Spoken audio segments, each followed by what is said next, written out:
नमस्कार किसान साथियों। आज की वीडियो में हम जानने वाले हैं धान में कल्ले बढ़ाने के कुछ फार्मूले के बारे में। यहाँ पे हम दो चार ऐसे फार्मूले आपको बताएंगे जो काफ़ी अच्छे फार्मूले हैं, काफ़ी अच्छे तरीके होते हैं। इस तरीके से भी आप धान के पौधे में कल्ले की संख्या में बढ़ोतरी कर सकते हैं, अच्छी ग्रोथ ले सकते हैं, ज़्यादा कल्ले पा सकते हैं। तो इसके लिए पूरा वीडियो ज़रूर देखिएगा और चैनल पर नए हैं तो फार्मिंग विद SRJ चैनल को सब्सक्राइब करें, वीडियो को लाइक करें। अगर पसंद आती है तो प्लीज़ वीडियो को लाइक ज़रूर करना। और कोई भी अगर आपके मन में सवाल है तो नीचे कमेंट करिए, हम आपके सारे सवालों के जवाब देने की पूरी कोशिश ज़रूर करेंगे। तो यहाँ पे हम 5-6 फार्मूले आपको बताएंगे, ऐसा नहीं कि 1-2 फार्मूले। और यहाँ पे सबसे पहले कुछ बेसिक बातें भी आपको बताएंगे जिसका आपको सबसे ज़्यादा ध्यान रखना है। फार्मूले तो आपको डालने ही डालने हैं, खादों का इस्तेमाल करना ही करना है, लेकिन आपको कुछ बेसिक चीज़ें होती हैं जो लगभग सभी किसान साथी जानते तो ज़रूर है लेकिन उसका पालन नहीं कर पाते हैं। तो इन बातों का भी आपको ध्यान देना होता है। सबसे पहले तो आपको समय पे ध्यान रखना है। नंबर 1 पे हमने रखा है समय। अब यहाँ पे समय में बहुत चीज़ें आ जाती हैं, समय से तो सारी चीज़ें ही होती हैं। बिना समय के करेंगे तो अच्छा फ़ायदा कहाँ मिलता है। सबसे पहले तो समय से आपको बीज की बुआई करनी है, मतलब नर्सरी डालनी है। नर्सरी डालने का समय भी आपको, जो वैरायटियाँ कम दिन में तैयार होती है उसकी नर्सरी आपको देर से डालनी होती है। जो वैरायटियाँ देर में तैयार होती है उसकी नर्सरी आपको जल्दी डालनी होती है। तो मान के चलिए 20 मई से लेके वही 15-20 जून तक आपको नर्सरी डाल ही देनी चाहिए। ये सबसे अच्छा समय होता है। जो किस्में थोड़ा सा देर में तैयार होती हैं उसकी नर्सरी आपको 20 मई से 25 मई तक डाल देनी है। मध्यम अवधि वाली वैरायटियों की आपको नर्सरी 25 मई से 30 मई तक डाल ही देनी है।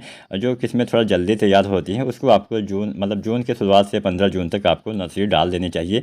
ये सबसे अच्छा समय माना गया है नर्सरी डालने का। अगर आप समय पे नर्सरी डालेंगे तभी तो आप समय से रोपाई कर पाएंगे। तो यहाँ पे रोपाई करने का समय भी आपको ध्यान रखना है। जब आपके नर्सरी वाले पौधे 25 दिन के हो जाएं तब आपको धान के पौधे की रोपाई कर देनी है, क्योंकि जितना ज़्यादा बड़े पौधे हो जाएंगे उतना ही आपके पौधे में कल्ले कम आते हैं। तो समय से आपको रोपाई करनी है। बहुत ज़्यादा बड़े या फिर बहुत ज़्यादा दिन वाले पौधे की रोपाई करेंगे तो यहाँ पर कल्ले कम रह जाते हैं, उत्पादन में सीधा सीधा किसान भाइयों कमी आ जाती है। अब समय से आपको खादों का भी इस्तेमाल करना पड़ेगा। बहुत सारी खादें हम डालते हैं, कई बार क्या होता है कि हम समय पे खाद नहीं डाल पाते हैं। किसान भाइयों, कई बार खाद ना मिलने की वजह से भी हम खादों का इस्तेमाल नहीं कर पाते हैं। कई बार हमें DAP नहीं मिलती है तो कई बार NPK, कई बार यूरिया, कई बार हमें कुछ नहीं मिलता है। तो ऐसा नहीं कि आपको खादें नहीं मिलती है तो आप ना डालिए, कोई दूसरी खाद आप डाल सकते हैं। जैसे अगर आपको रोपाई के समय खादों की थोड़ा किल्लत ज़रूर हो जाती है तो अगर मान लीजिए रोपाई के समय अगर आपको DAP नहीं मिलती है तो DAP की जगह पर आप NPK 12-32-16 डाल सकते हैं। आप NPK 10-26-26 डाल सकते हैं। आप NPK 14-35-14 डाल सकते हैं। बहुत तरह के NPK आते हैं, इसका इस्तेमाल किसान साथी कर सकते हैं। या फिर एक NPK और आता है किसान साथियों जिसको हम 20-20-0-13 बोलते हैं, उसको भी आप डाल सकते हैं। तो मान लीजिए DAP नहीं मिलती है तो आप NPK डाल दीजिए। मान लीजिए NPK और DAP दोनों आपको नहीं मिलती है रोपाई के समय तो आप किसान साथी सिंगल सुपर फास्फेट यानी SSP भी डाल सकते हैं। मतलब कुछ ना कुछ तो आपको डालना ही चाहिए। और रोपाई के 3 दिन के अंदर आपको डालना है। मतलब जब आप धान की रोपाई कर देते हैं तो 3 दिन के भीतर सभी जो हम रोपाई के समय खादें डालते हैं, चाहे DAP हो, चाहे NPK हो, चाहे SSP हो, इसका इस्तेमाल आपको कर देना है। साथ में यूरिया और पोटाश भी आपको डाल देना है।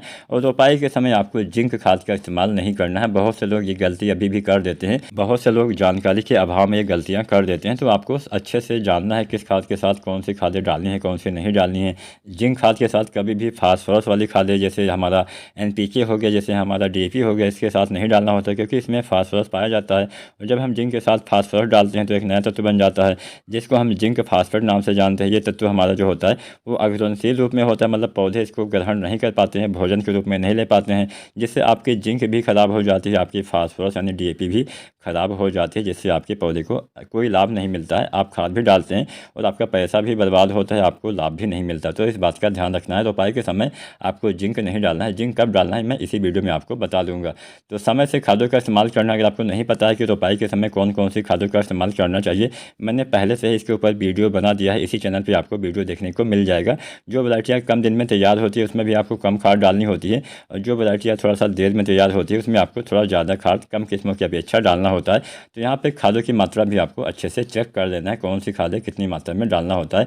इसके साथ साथ समय से सिंचाई करना होता है। सिंचाई अगर आप समय से नहीं करेंगे तो भी धान में अच्छे कल्ले नहीं मिलते हैं, अच्छी पैदावार नहीं मिलती है। तो अगर हम जाने सबसे ज़्यादा पानी की कब आवश्यकता पड़ती है, तो सबसे पहला तो आपको रोपाई के समय सबसे ज़्यादा सिंचाई की आवश्यकता पड़ती है। इसके बाद में कल्ले निकलते समय पानी की आवश्यकता पड़ती है।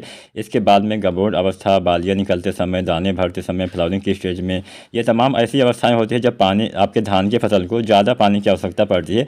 वैसे धान में तो हमेशा नमी बना के ही रखना होता है, तभी अच्छा लाभ मिलता है।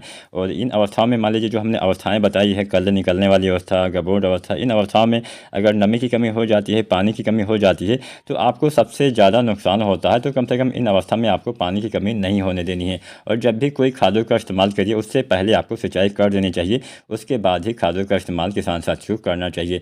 इसके साथ साथ खरपतवार नियंत्रण पर भी आपको ध्यान रखना है।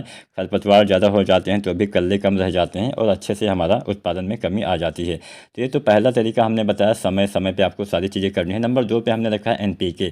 अब यहाँ पे कल्ले बढ़ाने वाला ही NPK हम आपको बताएंगे। तो पहला NPK जो हम डालते हैं वो डालते हैं 19-19-19।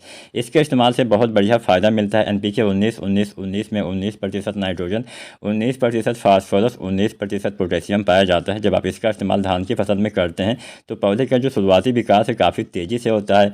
अब जो नाइट्रोजन होता है पौधे में वानस्पतिक विकास, जो ऊपरी विकास होता है उसमें सहायता करता है। अब यहाँ पे जो 19% इसमें फास्फोरस होता है, फास्फोरस आपके जड़ों के विकास में सहायता करता है। पोटेशियम तने के विकास में, पौधे के संपूर्ण विकास में मदद करता है। रोग प्रतिरोधी क्षमता में विकास करता है, प्रकाश संश्लेषण प्रक्रिया में मदद करता है, हरियाली में मदद करता है। तो यहाँ पे NPK 19-19-19 आपको शुरुआती अवस्था में डालना होता है। NPK 19-19-19 डालने का सबसे अच्छा समय वही 30 दिन के आसपास का है। 25 से 35 दिन तक अगर आप इसका इस्तेमाल करते हैं तो बढ़िया लाभ किसान साथियों आपको देखने को मिल जाता है। अब नंबर 3 पे हमने रखा है सागरिका। सागरिका दानेदार भी आप डाल सकते हैं, बढ़िया लाभ मिलता है। सागरिका दानेदार दो तरह से आती है, एक आती है सागरिका Z++, एक आती है सागरिका गोल्ड। जो भी आपको मिले इसकी आपको 10 kg मात्रा रोपाई के समय डाल देनी है। अच्छा लाभ मिलेगा, अच्छी ग्रोथ होगी, आपके पौधे में जड़ों का विकास तेज़ी से होगा, पौधे अच्छी मात्रा में भोजन बना पाएंगे, जिससे पौधे में जड़ों के विकास अच्छे से होने से आपके कल्ले का विकास भी तेज़ी से होता है। तो सागरिका आप चाहें तो दानेदार भी डाल सकते हैं या फिर आप सागरिका लिक्विड भी डाल सकते हैं। नंबर 4 पे हमने सागरिका लिक्विड रखा हुआ है। सागरिका लिक्विड का आपको स्प्रे यानी छिड़काव, फोलियर स्प्रे करना होता है। तो सागरिका लिक्विड डालने से भी आपको वही फ़ायदा मिलेगा जो आप सागरिका दानेदार डालते हैं, लेकिन इसका फ़ायदा थोड़ा जल्दी आपको मिल जाता है। मान लीजिए आप रोपाई के समय सागरिका दानेदार का इस्तेमाल ना कर पाए हों तो आप सागरिका लिक्विड भी बाद में डाल सकते हैं। तो जब आप NPK 19-19-19 डालते हैं लगभग 25 से 30 या 35 दिन तक, तब आपको सागरिका लिक्विड का इस्तेमाल करना है। 300 से 400 ml मात्रा पर एकड़ तक आपको सागरिका लिक्विड डालना है। साथ में NPK की मात्रा आपको 1 से 1.5 kg रखना है। फसल थोड़ा अच्छी है तो 1 kg, कमज़ोर है तो 1.5 kg आपको डालना है। बहुत ज़्यादा कमज़ोर है तो NPK आप 2 kg भी डाल सकते हैं, लेकिन 1.5 kg मात्रा भी पर्याप्त होती है। और सागरिका लिक्विड भी ऐसे ही आपको डालना है। फसल थोड़ा अच्छी है तो 250 से 300 ml, थोड़ा कमज़ोर है तो 400 ml, बहुत ज़्यादा कमज़ोर है तो 400 से 500 ml भी आप सागरिका लिक्विड का इस्तेमाल अपने धान की फसल में कर सकते हैं, जिससे अच्छे कल्ले आते हैं, फुटाव अच्छा होता है, अच्छी ग्रोथ होती है, हरियाली भी आती है। तो चलिए अब आगे बढ़ते हैं, जानते हैं कि हमें सागरिका लिक्विड के अलावा क्या करना होता है। तो यहाँ पे आपको जिंक खाद का भी इस्तेमाल करना होता है। अब जिंक खाद का इस्तेमाल आप 2 तरह से कर सकते हैं।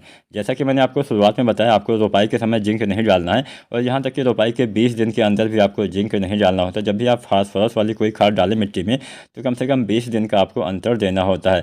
तो यहाँ पे जिंक जैसा कि मैंने आपको बताया आप दो तरह से यूज कर सकते हैं। पहला तरीका होता है मिट्टी में डालना, दूसरा तरीका होता है स्प्रे यानी छिड़काव करना। तो अगर आप मिट्टी में जिंक डालते हैं तो आपको केवल 1 बार डालना पड़ेगा, अगर आप स्प्रे करते हैं तो आपको 2 बार करना पड़ेगा। तो सबसे पहले मिट्टी में डालने के बारे में जानते हैं। तो अगर आप ज़मीन में डालते हैं तो इसकी आपको जो 33% वाली जिंक आती है इसकी आपको 5 kg मात्रा डालनी होती है, या फिर जो 21% वाली जिंक आती है इसकी आपको लगभग 8 kg मात्रा जब आपकी धान की फसल 25 से 30 दिन की हो जाए तब आपको डालना होता है। साथ में आपको यूरिया डालना होता है। तो यूरिया आपको 25 से 30 दिन पे जो है वो 30 से 40 kg डालना होता है। जो किस्में जल्दी तैयार हो जाती हैं वहाँ पे यूरिया 30 kg, और जो किस्में देर से तैयार होती हैं वहाँ पे यूरिया 40 kg आपको साथ में जिंक का इस्तेमाल अगर आप 25 से 30 दिन पे करते हैं बढ़िया लाभ मिलता है। पहले तो आपको सिंचाई करनी है, उसके बाद में जिंक और यूरिया डालना है। अब रही बात कि आपको इस समय और क्या डाल सकते हैं, तो आप सल्फ़र का भी इस्तेमाल कर सकते हैं।